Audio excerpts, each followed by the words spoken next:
შემოთავაზება მაქვს, ხო არ ჯობს რომ ამ ვიდეოებსაც უყუროთ და მე გავცეთ პასუხები, იმიტომ რომ ესეც რო ნახოთ კადრები და ის ახსნათ და შემდეგ იყოს. მაშინ ჯერ პირველი ვიდეო რო ჩავთოთ და შემდეგ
მიაქციეთ ყურადღება, ხომ? ესე იგი, რა დააკავეს სტიკერის რაკურისთვის, უთხრეს დაკავებული ხარ 150 მუხლითო, 150 ფასადზე იერსახის დამახინჯებას ეხება, თუმცა სტიკერის რაკურა ადმინისტრაციულ შენობებზე და სავალ ნაწილზე არ იგრძალება, მაგრამ ეს სხვა ამბავია კიდევ. უთხრეს, ხედავთ, რომ სტიკერისთვის დააკავეს, უთხრეს დაკავეს 150 მუხლითო, მაგრამ მისი ადმინისტრაციულ დაკავების ოფში აღმოჩნდა, რომ ის ლანძღავდა პოლიციას და ეძახდა შეურაცხყოფელ სიტყვებს და მათ არ ემორჩილებოდა მათ მოწოდებებს და ასე შემდეგ. ანუ 150 მუხლით მიაქციეს ყურადღება დაკავების უფლება არც არსებობს. ამიტომ მას მერე რომ მიხვდნენ რომ ამითი ვერ დააკავებდნენ, მასთან დაკავშირებითაც გაყალბდა დაკავების ოქმი და დაკავების ოქმში ჩაიწერა სხვა სამართალ დარღვევა, რაც მას არ ჩაუდენია. ეხლა შეგვიძლია მზიასი ვნახოთ. ეს ნახა მზიამ ტელევიზიით და შემდეგ მივიდა ამის გამო ადგილზე.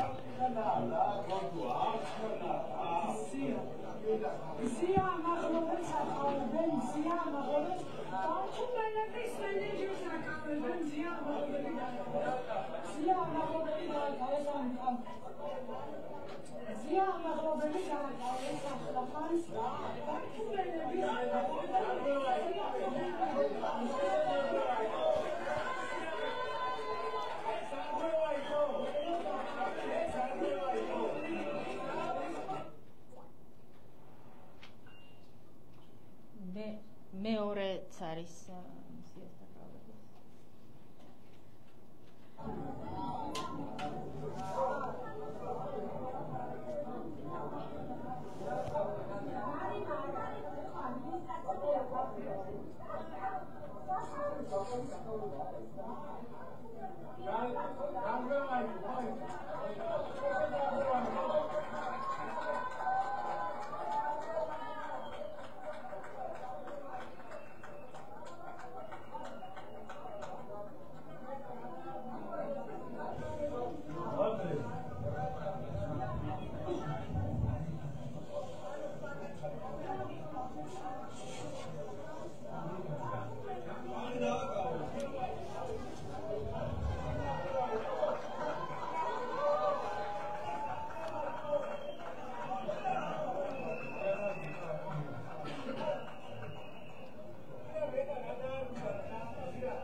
ხო, აი ხა თქვენ თვალნათლივ ნახეთ, რაზე დგას მზია ამაღლობელის პატიმრობა. ყალბ ოქრომზე, რითიც დასაბუთა მოსამართლემ მისი პატიმრობა, რომ თურმე ჯერ პოლიციელებს შეურაცხყოფას აყენებდა, ეძახდა ძაღლებო, ღორებო და ასე შემდეგ და პოლიციამ თურმე მოსამართლეს ასე უწერია, რომ პატივისცა მზიას და გამოიყენა დისკრეცია და მიუხედავად იმისა, რომ ასეთ საშინელი სამართალდამღები იყო, გაათავისუფლეს, ხელახლა ჩაიდინა თურმე ეს თავდასხმა პოლიციელს. ეხლა თქვენი თვალით ნახეთ, მზია ამაღლობელის დაკავების გარემოებები, სტიკერის რაკურისთვის აკავებენ მას, ერთ სიტყვას არ ამბობს, არათუ ძაღლებო, ღორებო და ასე შემდეგ. ამიტომ ეს არის ბრალდების ვალდებულება წესით წარმოადგინონ ნებისმიერი მტკიცებულება, მაგრამ სწორედ ამიტომ გამოძიებას არც აინტერესებს, საიდან იწყება საპოლიციო უკანონობები. აი აქედან იწყება საპოლიციო უკანონობები. ასევე დგებუაძის კომენტარი გაიგონეთ, თქვა რომ 150 მუხლით. უბედურება იმაშია, რომ ჩვენმა პოლიციამ ეგრეც არ იცის, რომ 150 მუხლით დაკავების უფლება არ აქვს. და მათ გონიათ, რომ აქვთ ამის უფლება, ალბათ. რახან ამ მუხლზე საუბრობენ. შემდეგ ვიღაცამ არ ვიცი, მიუთითათ, ასწავლათ, რომ ვეღარ დააკავებდნენ 150 მუხლით და სწორედ ამიტომ გაჩნდა მზიას საქმეში, აი ეს ყალბი ოქმი 173 მუხლი, ვითომ პოლიციას აყენებდა შეურაცხყოფას და ვითომ ამიტომ დააკავეს. ამიტომ აი ამ მასალას წარმოადგენს სასამართლოში და საინტერესოა როგორ გაერწევა სასამართლო აი ამ გარემოებას მზია ამაღლობელის დაკავების ადმინისტრაციული წესით. და ბოლო მეოთხე ვიდეოც ნახოთ პარამ და მე კითხვები უკვე მონიშნული გვაქვს და დანარჩენსაც მოვნიშნე.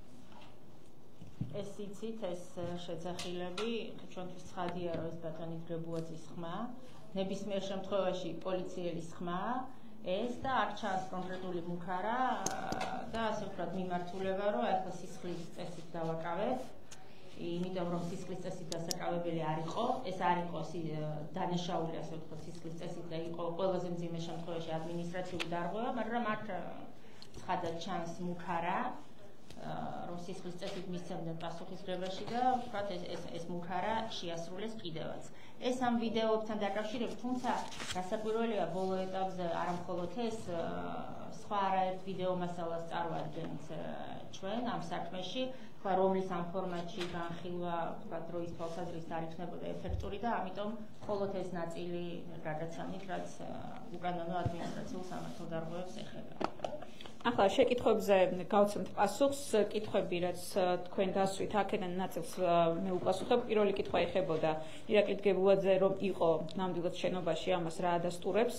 ამის დამადასტურებელი არის რა თქმა უნდა თვითონ მზიას ჩვენება, რომელიც ამ დეტალებს აღწერს და ჩვენ მოლოდინი იმის არ ქონდა, რომ დანარჩენი პოლიციელები, რომლებიც არიან ირაკლი დგებუაძის დაქვემდებარებაში, ისინი მისცემდნენ ჩვენებას, რომ კი ირაკლი დგებუაძე მასზე არასათანადოდ მოქმედებდა, შეაფურთხა სახეში, არ უშვებდა წლის დასალევად, საპერფარეშოთა სარგებლობის შესაძლებლობას არ აძლევდა. ასეთი მოლოდინი არ ქონდა და სისხლის სამართლის მასალებში არ გაგხვედრია, რა თქმა უნდა, ჩვენებები, სადაც პოლიციელები ამას იტყობდნენ, მაგრამ ძალიან ნიშანდობლივი იყო ის, რომ თავისუფალი თხრობის სტილში, თავიდან, სანამ შეკითხვებს დასვამ და გამოძიებელი, ყველა ეს პოლიციელი, რომელიც გამოკითხეს სპეციალურ საგამოძიებო სამსახურში, თვითონვე პროაქტიულად ყვება ასეთ რამეს, რომ თითქოს წყალი შესთავაზეს, ყველაფერი შესთავაზეს და არანაირი არასათანადო არ მომხდარა. ჩვენ რითი ვადასტურებთ, რომ ირაკლი დგებუაძე იქ იყო, ეს არის მზიას ჩვენება პირველ რიგში.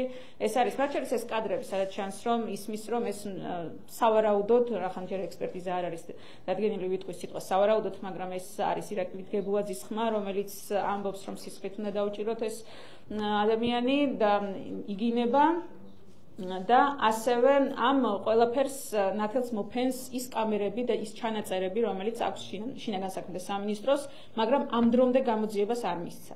ანუ გამოძიება მის მოითხოვა სპეციალურმა საგამოძიებო სამსახურმა, თუმცა ამასთან დაკავშირებით არც სპეციალური საგამოძიებო სამსახური აქტიურობს, რომ დამატებით მიმართოს, ან ამაზე საჯაროდ განაცხადოს, რომ გამოთხოვილია ეს ჩანაწერები, მაგრამ არ მისულა არ მიუცია შინაგან საქმეთა სამინისტროს ის ჩანაწერები, რომელიც შენობის შიგნით არის, რომელიც შინაგან საქმეთა სამინისტროს აქვს და რომელიც ნათლად დაადასტურებს, რომ ირაკლი დგებუაძე დიახ რამდენჯერმე ცდილობდა იმ ოთახში შესვლას, სადაც მზია ამაღლობელი ყავდათ დაკავების პირველ წუთებში და შეიძლება შიგნით ოთახში არ არის კამერა, მაგრამ დერეფანში ნამდვილად უნდა იყოს და ეს ჩანაწერები შინაგან საქმეთა სამინისტროს აქვს, მაგრამ ამას არ აძლევს გამოძიებას და ეს არის ამ შემთხვევაში ეს იქნება ის მტკიცებულება, რომელიც ამ ნაწილში მეტ სიცხადეს შეიტანდა, მაგრამ ამ დრომდე ეს არ არის გადაცემული. და ეს რა თქმა უნდა მიანიშნებს იმას, რომ გამოძიება ამ ეტაპზე არაეფექტიანია, რადგან ყველაზე მთავარი მტკიცებულებები ჯერ საქმეში არ დევს.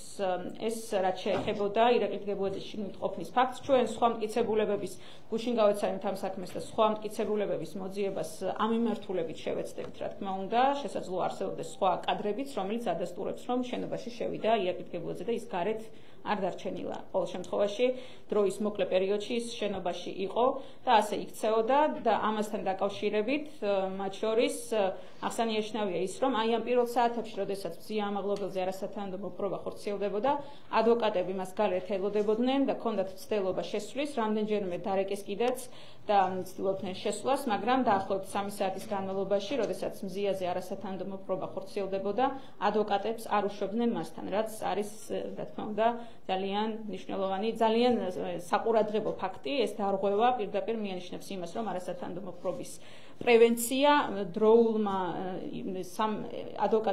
ადვოკატთან დროულად წვდომის შეზღუდვამ, მათ შორის ვერ მოახდინა ის, რომ პრევენცია მომხდარიყო არასათანადო მოპყრობის, რაც არის დროულად შესვლა ადვოკატთან და დროულად წვდომა, სწორედ იმიტომ არის კანონმდებლობით გარანტირებული, რომ მათ შორის არასათანადო მოპყრობა იყოს თავიდან აცილებული.